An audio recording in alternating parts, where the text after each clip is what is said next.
guys, meron nga pala tayong bagong unboxing na ito. Ito yung kilat. Bali, isang klase ng drill na talagang unahin natin magagamit dito sa ating bahay para matapos na natin yung ating mga ceiling. So, ito nga pala guys is yung bili ka nga pala dito guys is nasa worth 2,000 plus. So, papalitan na natin yung natin para itong ceiling natin maayos na natin kasi meron pa tayo hindi net dyan yung mahirap pala ito sana napakaganda ng aking pinikilat kilat brand dyan wow, ang ganda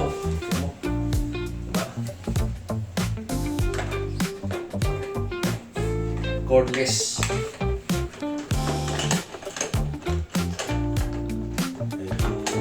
Hindi bago ko ang gamit na ito.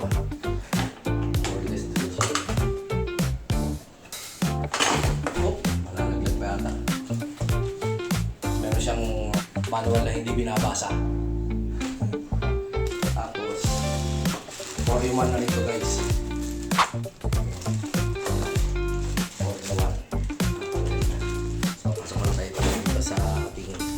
CR na ginagawa patungan. So ngayon, titignan natin orientation. Ayan, meron siyang orientation kung paano ilasaksak battery. Ayan. Ito yung female at yung male. Makikita mo naman doon. Para sa magazine. Bah, click. Ayos ha? Medyo hindi pa tayo gano'ng pamilya kung paano gamitin. Pero mapag-aaralan naman natin.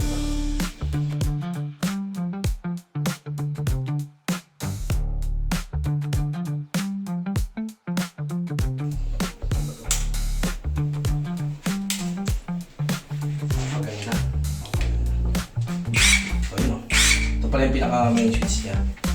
Ganyan. Yan. Ito. Yan, nakalock siya. Hindi mo niya.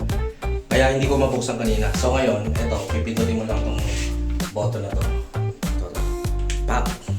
Tapos, ikot na siya ng clockwise. Tapos, hindi siyang dito. Adjust. Faster. Ay, bali ito pala ay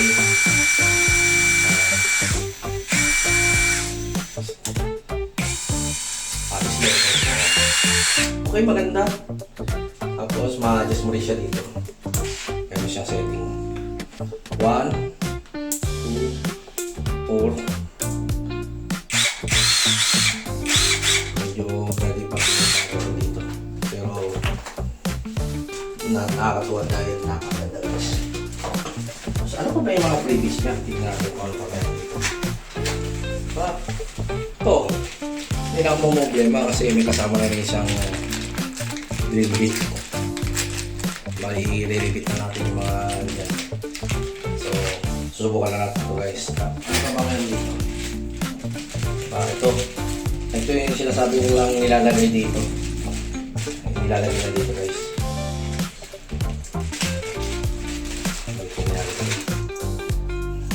Sabi nga eh, pag nilagay mo raw dito, dyan, pwede mo na siyang gawing martilyo.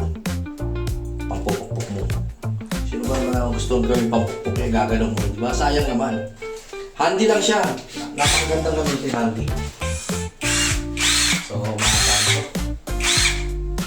Ayun lang. Ito lang yung mga product na nabili ko. Dalawang battery, tapos meron siyang fast charger. Yan, ito yung fast charger niya. Tapos ito yung nilalagay dito sa pwede siya maging hammer. Yan. Tapos then 18 volts din siya. Yan, 18 volts. So yung 18 volts niya malakas na yan. Malakas na yan. Nakakatawa dahil nakabili tayo ng bagong item na ganito klase. So ano pa hinihintay natin? Gamitin na natin ngayon yan. Diba?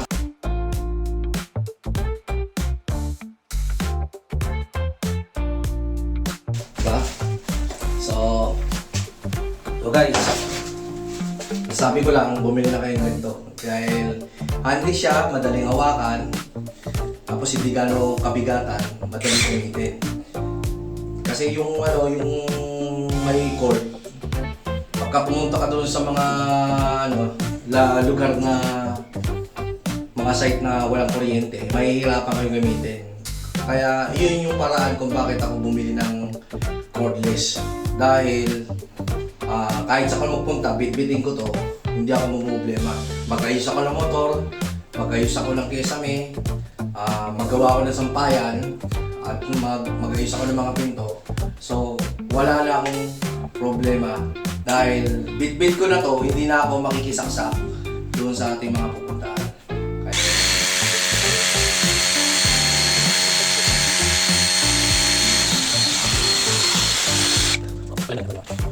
Ayaw niya naman pala bumutas eh. Baligago kasi tayo dito na sampayan. Ito, basta ganito, gagawin natin sampayan guys. Kaya niya naman, malakas naman din siya. Yung reverse, iba reverse yan. Ito yung clockwise. Ayan, may hammer siya. Okay, re-reverse natin para bunot ha. Ang hammer niyan guys, ito. Pag nilagay mo siya dito sa setting ng hammer, nagbabibrate siya. So mas lalo siyang babaon. So ito mga pangkahoy lang yan. Ito ordinary, wala siyang hammer. Pero pag dito mas powerful siya. Kaya yun, kita mo ang lalim kagad na baon niya. So malit muna yung natin. Tapos mamaya gagamitin natin yung mataba para mas malakas. Okay?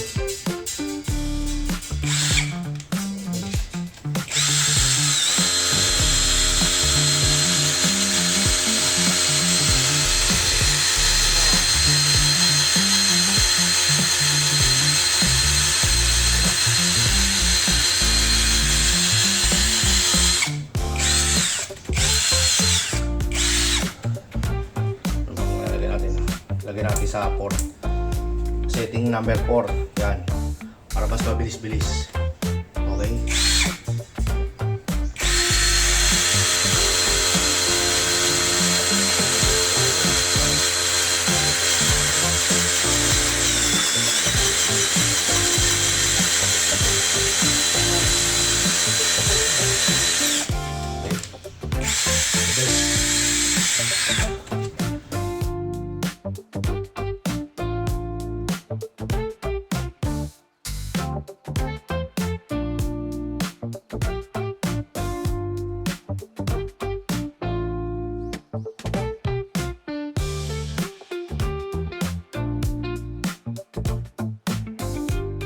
Kaya, stay tuned lang guys sa ating mga next vlog.